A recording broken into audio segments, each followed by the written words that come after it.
దరిద్రాన్ని చూసి భయపడి వెళ్ళిపోకండి. మీ గుండెని గట్టిగా పట్టుకొని నేను చెప్పేది చివరి వరకు విని నచ్చితే లైక్ చేసి, సబ్స్క్రైబ్ చేసుకొని, మీకు యూజ్‌ఫుల్ అనిపిస్తే ఒక 10 మందికి షేర్ చేయండి చాలు. ఓకేనా? వీడియోలోకెళ్ళిపోతే ఆ వీడియోలో ఫస్ట్ పోస్ట్ చూసారు కదా!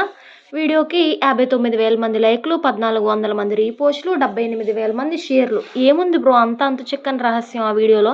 నేను చూడలేకపోతున్నానా? మీరు చూసింది నాకు కనిపించట్లేదా? నాకేమన్నా రేచీకటొచ్చిందంటారా బ్రో?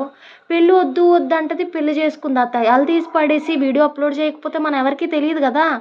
ఇది యూట్యూబ్, ఇన్‌స్టాగ్రామ్, సోషల్ మీడియా అనుకుంటున్నారా? లేదా ఆషక్క పెళ్ళిళ్ళ ఫంక్షన్ హాల్ అనుకుంటున్నారా? ఏం చేస్తున్నారు బ్రో? వీళ్ళు ఖాళీగా ఉన్నారని వీడియోలు చేస్తున్నారా? మనం ఖాళీగా ఉన్నామని ప్రూవ్ చేయడానికి వీడియోలు అప్‌లోడ్ చేస్తున్నారా?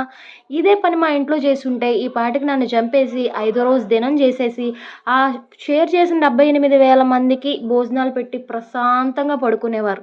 మీకు ఖాళీగా ఉంటే షేర్ చేయాలనిపిస్తే మీరు తినే బిర్యానీలో ఒక 2 ముద్దలు షేర్ చేయండి బ్రో. ఒక ముక్కని షేర్ చేయండి. హ్యాపీగా తిని మా కడుపు నింపుకుంటాం. ఆకలన్నా తీరుతది కదా బ్రో! ఇలాంటి పనికిమాలిన వీడియోలన్నీ షేర్ చేస్తారేంటి బ్రో? నాకు తెలియాలి ఏముంది ఆ వీడియోలో అసలు?